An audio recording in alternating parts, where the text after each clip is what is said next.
12:05. I'm about to get ready and brush my teeth. Then I'm gonna go get some breakfast. Then later on, I'm going to a mixology class at Bacardi. So I'm gonna be vlogging there. This is what I'm wearing. I feel like Shein should sponsor me, y'all. Look at this. Look at this. Yes. They definitely should sponsor me. But yeah, I'm about to brush my teeth, y'all.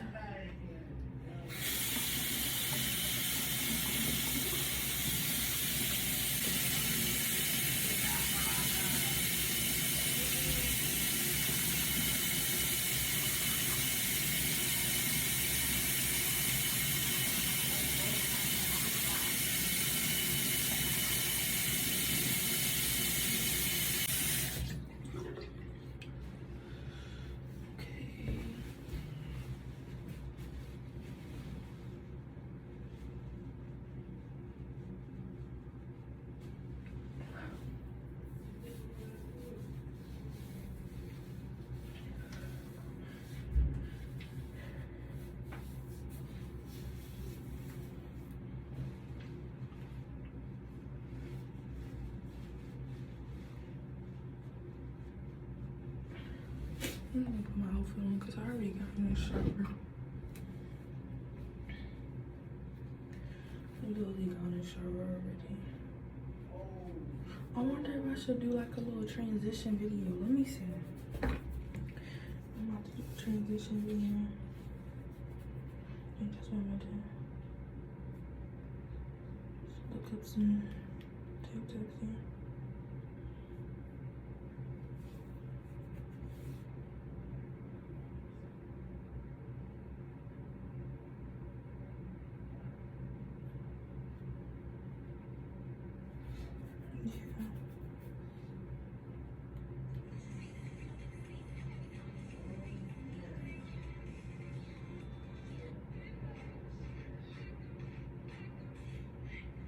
No.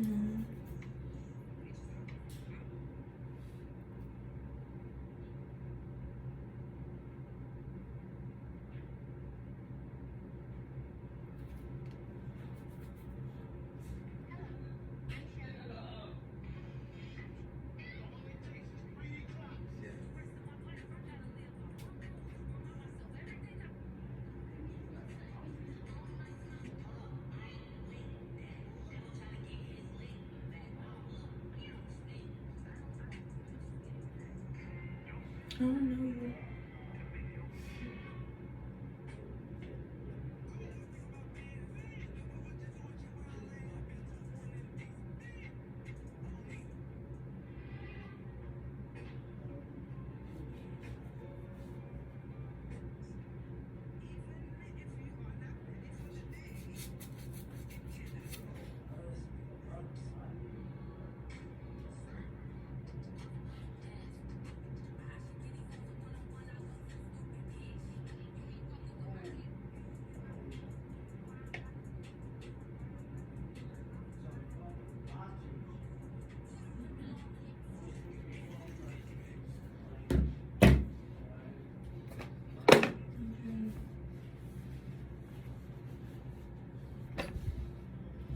I know nothing about transitions, man.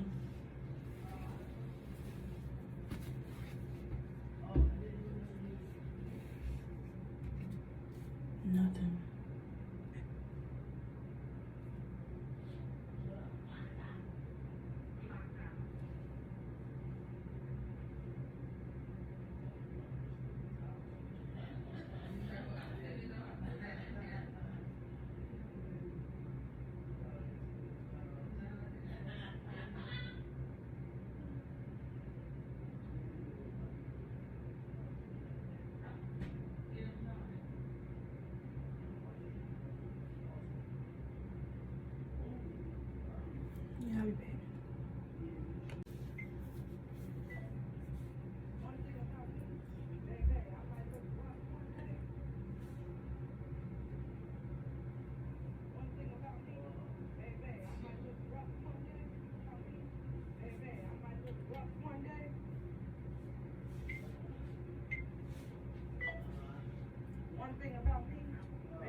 Yo, what is this?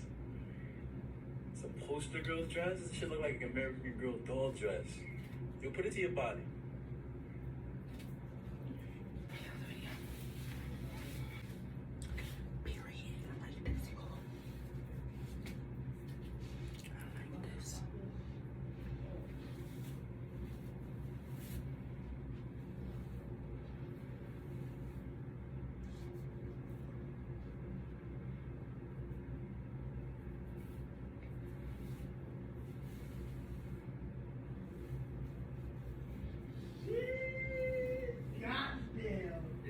So I'm leaving to go to my mixology class. I can't wait. I've been waiting for this whole trip. I'm so excited, y'all. I'm walking to get something to eat real quick downstairs at our hotel restaurant. They got some good, they have like some good drinks and breakfast. So yeah.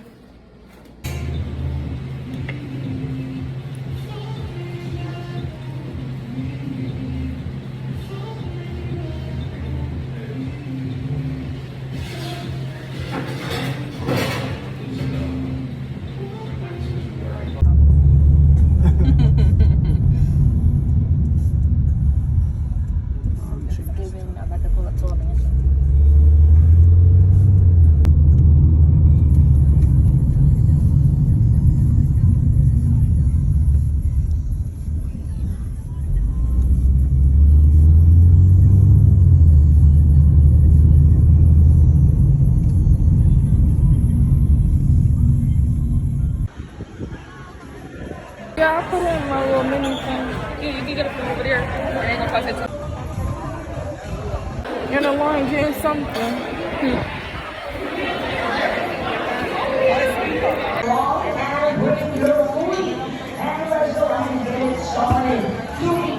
Legacy Tour receives the last call for the boarding on the trouble. Around the right-hand side, boy, still be on the ground a little bit there, right? We got people around the stage.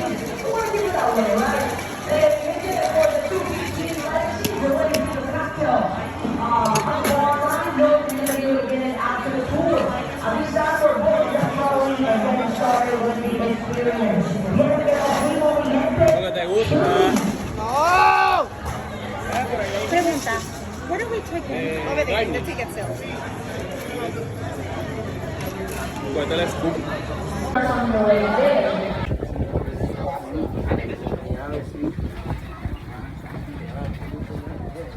From the experience by mistake, I really recommend you put your phones on silent mode or vibrate mode. And while you're at it, you can follow us at Casablanca IDPR on Instagram. Any post you tag us in will be featured in our stories. Now keep in mind where you are located, folks. This is our only designated smoking area that you can enjoy after the tour for all your smoking and vaping needs. Meanwhile, on the left-hand side, you're going to find our pavilion area that we just left. This will be our point of contact in case any emergency should occur while on the tour. Now, friends, our legacy starts on February 4th of 1862 in Santiago de Cuba by a man known as Don. So if you've been to Old San Juan yourself, you've probably seen what is the Foot Locker next to the CVS. Well, that particular building is the Ochoa building. And that is where we had our aging and blending facility back in 1936. It is until 1958 that the town of Cataño, where you find yourselves today, where it is in this small town that we acquire 127 acres of swampland that we convert into 127 acres of pure rum distillation. So if I have any American football fans on my tour today, that is an equivalent of 96 American football stadiums that you can fit our facility of Bacardi in, now proclaimed as the world's largest premium rum distillery. And as we take this corner, and in fact, from this angle, if you look at the pavilion, it is meant to look like a bat in motion. So go on, take photos, take videos. If you don't see that bat in motion now, well, just wait till we have those mojitos and piña coladas. You will definitely see it, I promise you that, okay, folks? Now, as we move on, coming up on our left-hand side, we're going to find about 3 palm trees. But if you notice, these palm trees are a little different from what you're used to. As you notice, they're covered in a dark matter. Now, that dark coating on our palm trees, that is known to us as the whiskey fungus, a fungus that grows in the proximity of alcohol, which we have here in abundance in Bacardi. So, in fact, the closer we get to the production area, not only will it be apparent on our flora but on our building structures as well, and you get to see that coming up on our right hand side on the roof of the warehouse. All that coats the roof of the warehouse is that same whiskey fungus. Also coming up on our right hand side, folks, you're going to observe a building with tall rounded windows. That is our first stop of the day, known as La Galeria, or in English, the gallery. So once the trolley comes to a full stop, I want you to exit on the right hand side of the vehicle. I'll lead you into the building. If you have any trash, bring that with you, as inside we have trash cans. And bring your belongings because the trolley will be left unattended, all right, folks?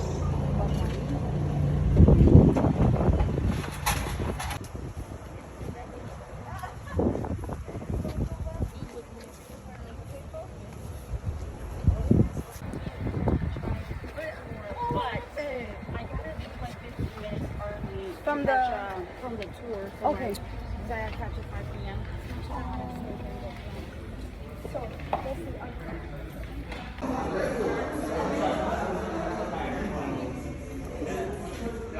Cocktails or have any trash you want to throw away. Right by the doors on either side, you'll find trash cans.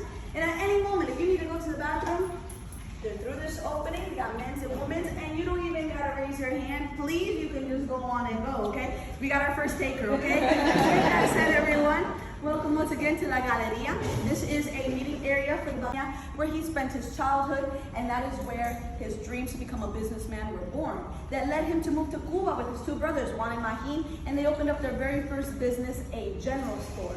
For some of us, that could be a colmado. For others, a bodega. If you're from the Northeast, well, that's a corner store, okay? And there they sold home goods, trinkets, and a variety of spirits. And that is when Facundo started to really learn about this world. Now, business came to an abrupt end around 1852 when an earthquake strikes Cuba so hard that general store is completely destroyed. And now, with no business any longer to call his own and a family to feed, well, he's got to find a new life path, and he decides on rum. Now, this isn't easy in the 1800s in Cuba. Many people weren't drinking rum, surprisingly. During this time, many people thought that pirates and rum went together like fettuccine and Alfredo, so they didn't want anything to do with it. They much rather gin or vodka, okay? With that said, Facundo was still determined to make rum the spirit of choice of the growing middle class on the island of Cuba, and he was in luck. See, you can make rum out of two byproducts of the sugarcane. You can use guarapo, sugarcane juice, or you can use molasses. And back in the 1800s in Cuba, people were all about the guarapo, sugarcane juice. So the molasses, any ditch they found around the island, they would throw away the molasses. But to Facundo, that was like winning the lottery. Because all of a sudden he wants to make rum, and now he's got free molasses lying all over the place. So he takes a bit, finds fermentable sugars in it, and starts his decade of experimentation. Ranging anywhere from 1852 to 1862 is where he culminates the formula for Bacardi Superior Gaita Blanca, the iconic silver rum that I'm pretty sure we're all familiar with in this room, okay? Now, he did it alongside his wife, Amalia Lucia Victoria Moreau, but for time's sake, I'm just gonna call her Amalia, all right? Amalia wasn't just his wife or the mother of his children, she was also the very first investor of Bacardi, gaining an inheritance from her godmother who unfortunately passed away from the cholera outbreak of Cuba. She uses this inheritance to purchase the very first distillery of Bacardi in Santiago de Cuba. Now, once they buy the distillery, they can't get to work right away. They got to inspect it, make sure everything is patched up and working. So as they're inspecting, they decide to check out the roof, and can you guess what they found in the rafters? A vat, but not just one vat, a colony of fruit bats, which in Spanish and Cuban lore signifies good fortune, good health, and family unity. And Amalia, she wasn't just a woman with cash either. She was a lover of the arts and genius in her own right, because she drew up the very first logo Bacardi using the resemblance of the bat after being inspired by their significance. And it made a boom. See, during this time, many people couldn't read in Cuba, so they weren't going up to the bar asking for Bacardi. They were going up to the bar asking for the rum of the bat. And you can do that in any bar in the world today. Ask for the rum of the bat. Bacardi is what you will be served. Now, with that said, business was booming to the point that they were able to expand outside of Santiago de Cuba and into Havana, Cuba, just in time in the early 1900s for what was the Prohibition Act of the USA. So during this time in the US, you could not make liquor, nor could you consume it, nor could the 2-minute walk from the pavilion to our store, okay, to obtain what is in my hands. This is the last gift that our former master blender, Joe Gomez, gave to the company after spending 40 years with us. This is Casa Bacardi's house rum. This is our special reserve. Now, this in my hands is a blend of rums from 8 to 12 years. Once blended, this rum goes through a finishing of 4 weeks in Sherry Oloroso wine cask barrels from Jerez, España, the only rum we bottle here. So, this is a rum that took a lot of love and care to make, so we prefer you sip on it. Oh my God. That's just strong.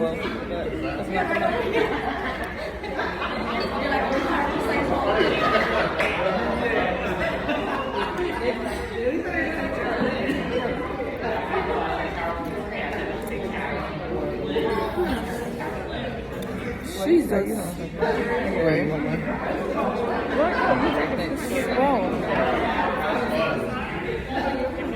You definitely gotta sip on this. To the blend of our 2 aged rum bases. One of them we know as Redestilado, distilled in those 5 column stills you see in the back, while the other is known as Aguardiente, distilled in that single column still behind the tall beige building. And as we know, once they have been distilled, filtered, and aged apart, they meet each other in what is the Jose Gomez building to create that final blend that we all know and love as Bacardi. Now coming up on our right hand side, we got a tall beige building that says Bacardi loud and proud at the top. This is our cathedral of rum, where we hold our most essential ingredient, the yeast. The same yeast we've been using since 1862, since it's been found in Cuba. And in fact, it now lies in this building on the 4th floor, behind 3 security doors where only 5 people in the entire world have access to it. And whenever transported out of the island, the person transporting the yeast must be handcuffed to the briefcase. So essential is this ingredient that if we were to lose it, Bacardi would never taste the same. Now, the yeast we know is for the fermentation process, and we now source from Guatemala and the Dominican Republic, considering that here on the island of Puerto Rico, we no longer grow enough sugarcane for our large demands of rum. And now, friends, as we are parking the trolley, when it comes to a full stop, exit on the right-hand side. I'll meet you in front of the mural as I'll lead you to the back of the building.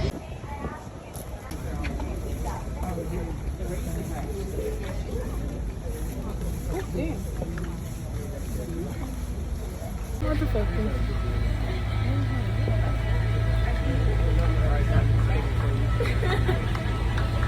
We're going in. Oh, it feels so good in here.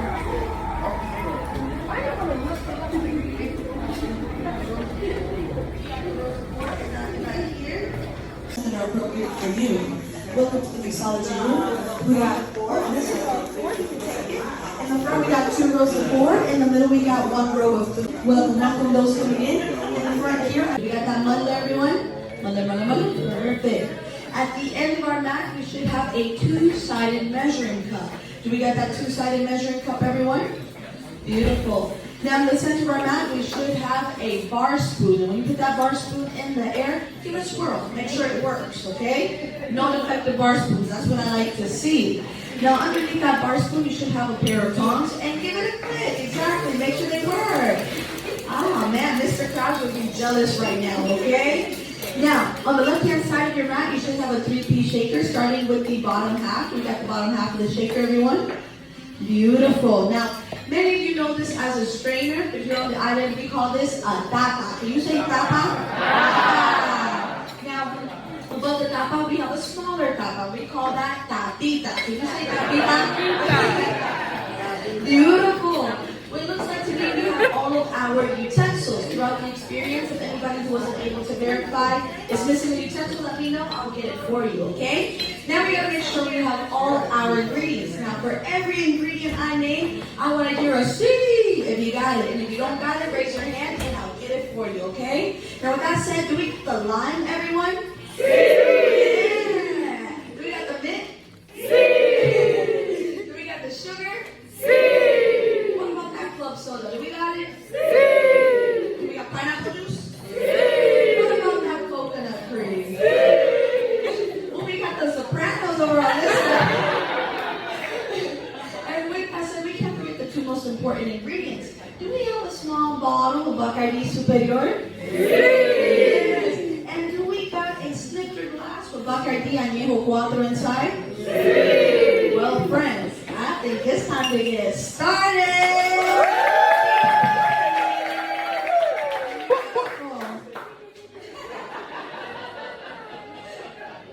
Now we're gonna get started with El mojito. Now, which is our highball glass. We're going to take one highball glass and we're going to put on our mat and we're going to go boom. Okay, we'll reach Michael Bay real soon. That was good. Now, with that said, the next tool we'll be using is our tongs.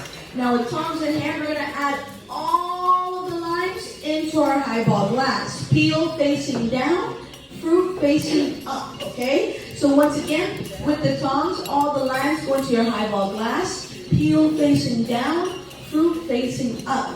The reason we do this in the first place is because when it comes time to muddle your limes, we don't want any bitterness of the peel getting into our cocktail, okay? And once you've done that, you can put your tongs down because we're going to move on to the next ingredient.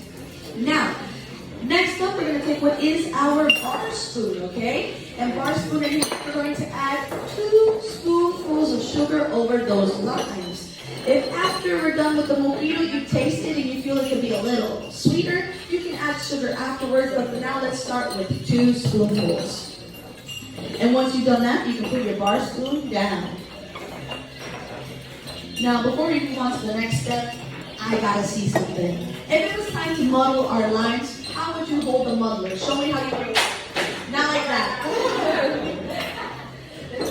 Okay, we got some examples, we got some. Now, some of you need to take an audition for Michael Myers, okay, everyone? We're not killing anybody here, but instead, we'll be like Harry Potter, okay? With our fist at the end, our index goes along the stem of the muddler. Now, I'm going to give the next instructions briefly without the mic real quick.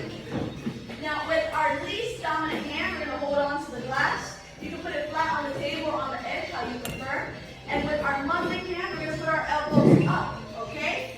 And we are then going to push and twist. Push and twist 8 to 10 times or until those limes can't give no more juice, okay? And once you're satisfied with your lime juice, you can put your muddler down, okay? Once again, some of you are kind of strong. I hope to never find you in the back alley anytime soon. I'm going to Planet Fitness today. You've inspired me, friends. Beautiful work in the back as well. Lovely, lovely. And once your limes are straightened for mercy, you can put your muddler down.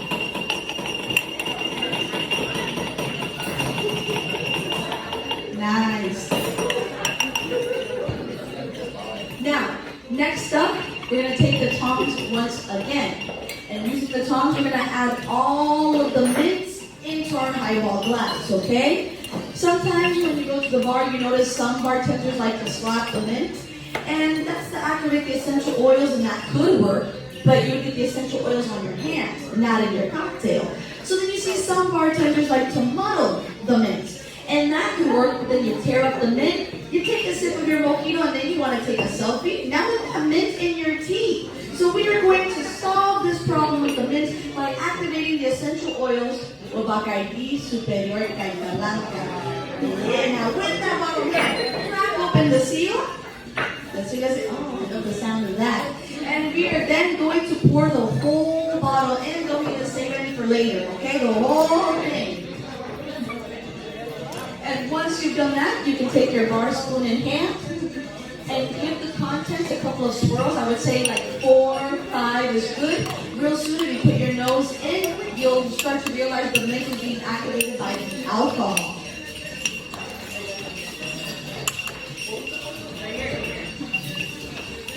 Beautiful work. Now, the next ingredient is an ingredient that people despise when they go to the bar. They see the bartender reach for it, and they're already offering to give $20 tips just for them to not put it in, okay? Not just the club soda. Actually, in fact, it's the ice, okay? Now, keep in mind, us bartenders, we like to add a lot of ice because the less ice you put into a cocktail, the faster it will melt, diluting your cocktail faster. So we're going to chill our glass. And the same glass, we got those ingredients in, I want you to add ice all the way to the top. Let's chill our glass, okay everyone? Once again, in the same glass, when you got those ingredients, all the way to the top with ice. I don't want to forget how hot it is outside, okay friends? See, I'm already shivering back here. I like it. Beautiful work back here. Lovely in this table. Nice. Beautiful.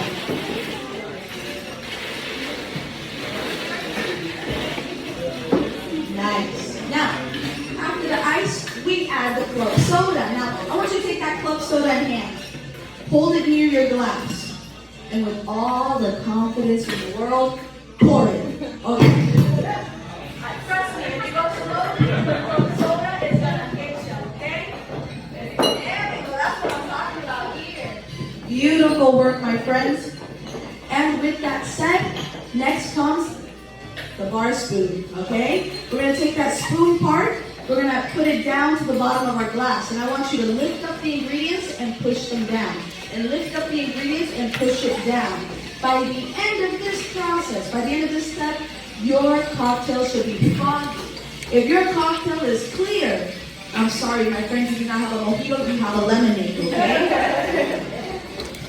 Beautiful. And at the point that you're satisfied with your mojito, you can put your bar spoon down, and if you're proud of your mojito, I want you to put it up in the air and then maybe the judge of that, okay? Ah, wait a minute, the front record looks pretty good. Ah, wait, the back is doing competition now. On this side, wait a minute, some of you are undercover mixologists. Esto no puede ser. How y'all get in here, okay? Now, in my mixology room, this is not the last step of the mojito. The last step of this mojito is a toast, okay? Now here in Puerto Rico, we like to toast with our left hand because we feel that brings good luck, okay? So with that mojito in your left hand, I want you to repeat after me. But first, are you guys ready? Yeah! Everybody, pa arriba! Pa arriba! Pa abajo! Pa abajo! Pa el centro! Pa el centro! Y pa dentro! From you. Give us a look to those around. Minute break. In these 5 minutes, this is your chance to go to the bathroom, get more water, and enjoy your mojito. But don't think you gotta chug your mojito, please. I got a little activity for that later, okay? So we'll get started once again around 3:26. And you may come to the front if you like with your mojito and take a picture where it says Casa Bacardi while we take our break, okay, friends? The first tool that we will be using for the handshake pina colada is the bottom half of the shaker. We're going to take it, we're going to put on our mat, and we're going to go boom. That's what I'm talking about. Hollywood cannot keep up. Now, next up, we got the two-sided measure. One end is small, which is 25 milliliters, and we have the larger end of 50 milliliters. For now, we'll go with the smaller end. And in the smaller end, you want to fill it to the top with pineapple juice. And once you've done that, add it to your shaker one time. Once again, small end of the measuring cup, pineapple juice to the top, and then add it into your shaker one time. And once you've done that, whatever's left of pineapple juice, you can sip on it throughout the experience or add it to your mojito, making a flavored mojito. Okay, everyone? And with that said, we just did our first step. What time is it? That's what I'm talking about. Beautiful friends. Refresh yourselves with that mojito. Now, next up, we're not going to let go of that measuring cup just yet. We're now going to flip it to the larger end. And in the larger end of this measuring cup, I want you to fill it to the top with coconut cream, all right? Now, if you're going to use your bar spoon, feel free to do so. And once you've done that, you can add it into your shaker one time. Now, I'm pretty sure you've gone to the supermarket before, you bought that coconut cream, and you open up the can, and it doesn't look anything like this. Here in Bacardi, we blend this coconut cream for 45 seconds to a minute, giving you this consistency that is not only great for pina coladas, but it is excellent for other desserts as well, such as ice cream. So once you've added that coconut cream to your shaker, if you want to try it for yourself, whatever's left, go on and try it. It's your coconut cream.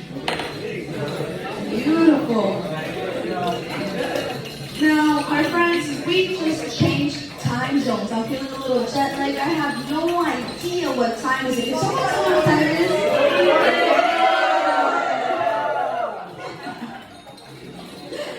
Now, next up, you have a snifter glass next to you with 1.5 ounces of Bacardi Añejo Cuatro, which is a premium rum of ours that has a blend of 4 to 6 years. This rum, before we add it in, give it a little sip. See what you're working with. And once you've done that, add it into your shaker. The whole thing, don't leave it any for tomorrow, okay? The whole thing. Now, for those that are trying the rum, if you gotta make a face, make a face. If you need to cough, feel free to cough. I know this one's got a bite to it. Next up, take that bar spoon and do all of those ingredients. I would say a good couple of stirs, maybe 4 or 5 as well. And with your spoon, taste what you got so far.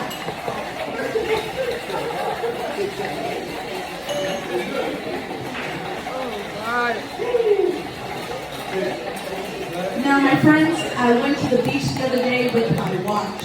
It got completely ruined. I don't know what time it is. It's only the time. Beautiful.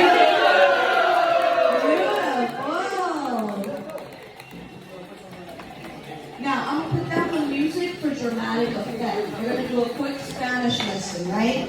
The word for step in Spanish is pisa, right? Yes. Now, by the end of this experience, we want a piña colada, not a pizza colada. So we're going to take all the steps little by little and all together to avoid having that piña colada explode all over us and all over the floor, leading to a pizza colada. Okay, everyone? So like I said, we're going to go in with some ice. In that bottom half of your shaker, when you find the curvature or the dent, we're going to add ice up to that point, okay? That way it has room to move around.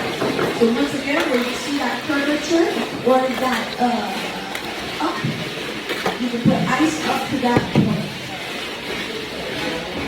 Beautiful, beautiful. Yeah. Rub it up a little bit. And once you've done that, you can put your shaker back down onto your mat. Now, with the, I think I forgot something. What time is it, everybody? I've been so forgetful these days. Now, if you are not a professional bartender, use 2 hands. And the way we use 2 hands is we're going to put our least dominant hand at the bottom, our most dominant hand with the index at the top, the thumb between the tapa and the shaker. And I warn you, no matter how cold it gets, do not let go, okay? Now shake, shake, shake, shake to the right, and shake to the left, and shake all around, and shake, shake, shake, shake, shake, shake, shake, shake, shake, shake, and shaker down. And if you notice on your shaker, it's frosted on the outside, okay? So that's what your hands were going through the whole time. Now, we deserve a mojito time. Now, while you sip on that mojito, we got an empty highball glass. In that empty highball glass, I want you to fill it to the top with ice. Okay, everyone? All the way to the top with ice.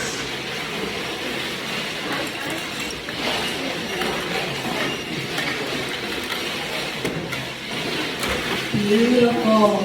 Now, if I have anybody here who is documenting their trip, you may want to get this on camera. But right now, we're going to take off the tapita and the tapita alone. If anybody has trouble with the tapita, please let me know. And when you're ready, you got that camera out and on record. Take your shaker and have that piña colada cascade all over your ice, okay? Down here, do we need help? Hit the side. Hit the side. And then, there we go. There we go. Beautiful. Ave Maria. Oh, look at that. Look at that. Ooh, I think I'm getting a little thirsty seeing these pina coladas. Wait a minute. Come on, my friend. You work your hours. You filed for the PTO. You bought the plane ticket. You did your itinerary. You made it here today. Okay?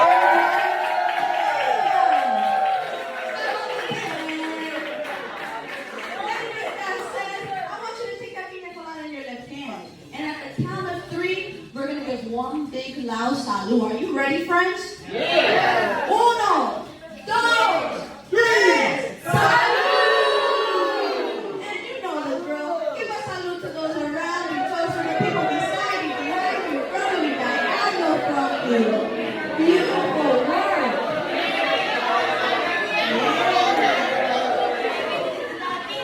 Now, friends,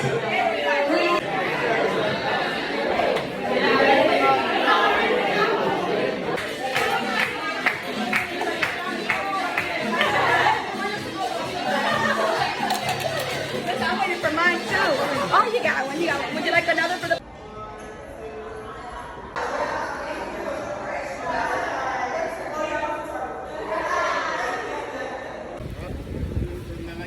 Won't he do it?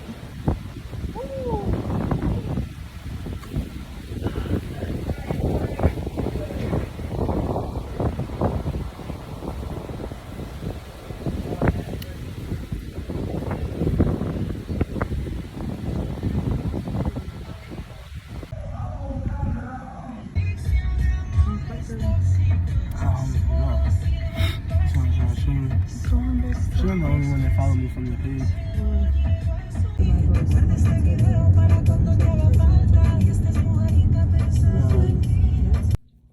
I'm sitting laying in the bed for a little bit, y'all. Then I'm gonna go to the pool. The pool closes at 11, so it's 7:09 now. So I'm gonna go probably like around 8:30. If not, I'll probably go out to eat real quick, then go to the pool like 9. Stay there for a little, probably like an hour or two. Then yeah, I'll be good.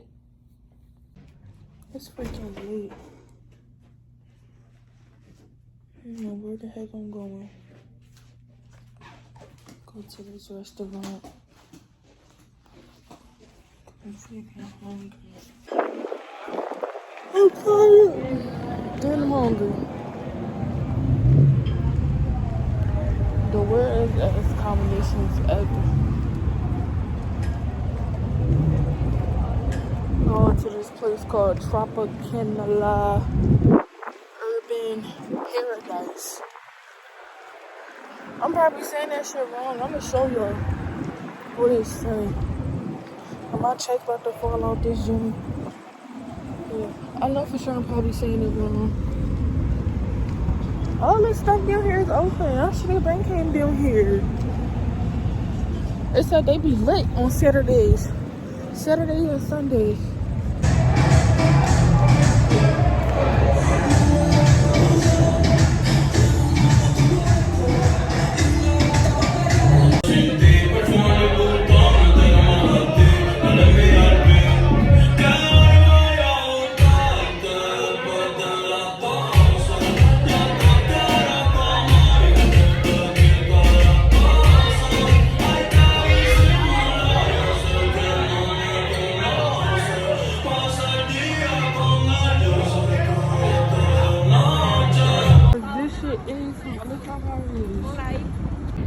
Imagine looking down at that shit. We look like tiny little people looking down. So you know for sure that shit high. It's on her bed.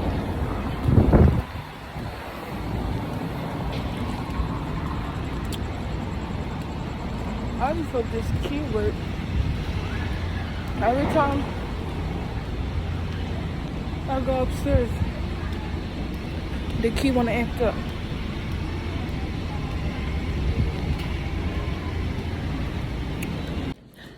This whole trip, just the whole time, the fucking key. The whole time the freaking key didn't want to work during the whole trip. Had to go downstairs at least like 20 times for them to change the freaking key for it to work for the room. And they say, oh, don't put it near your phone. My phone wasn't near me. But it's still acting up.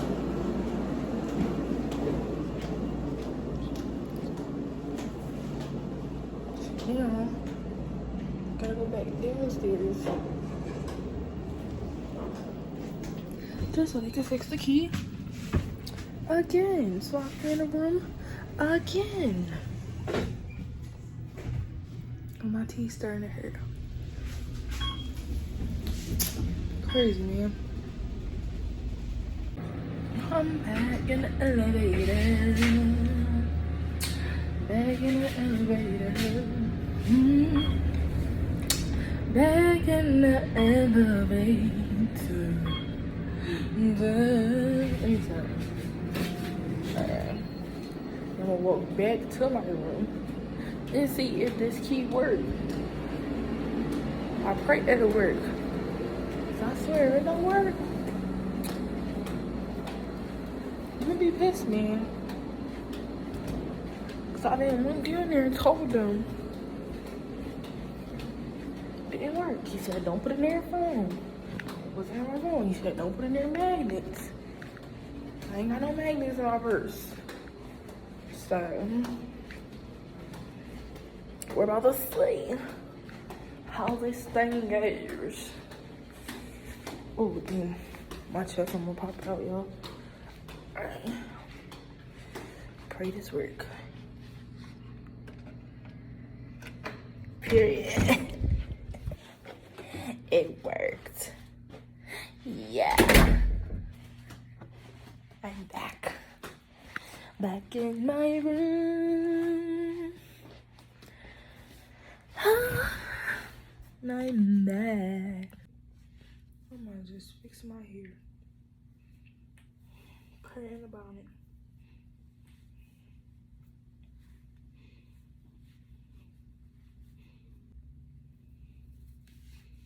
Yeah, I like this bunny. String. It's something.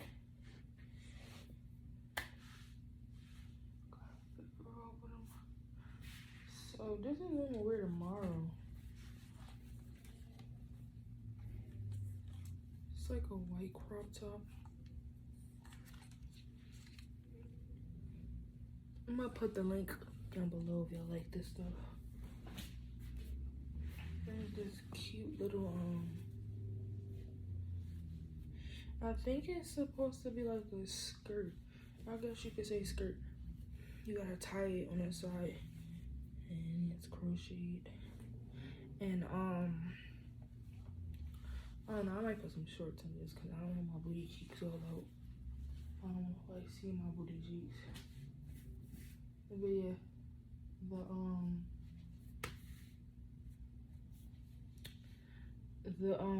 was I about to say? I got all that stuff from Shein. I even got this from Shein.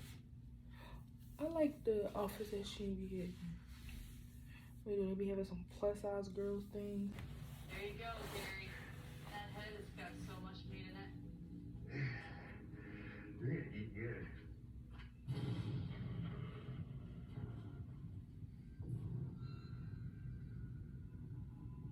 You know who's gonna be back mad? That leopard with that 200-mile territory.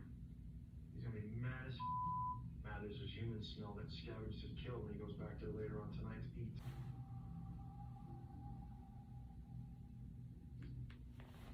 Man, this show crazy. Naked and afraid. Like, what the hell? Anyway, y'all. This is the end of my vlog. I'm about to cut this joint off and go to sleep, to be honest with y'all. Alright, y'all.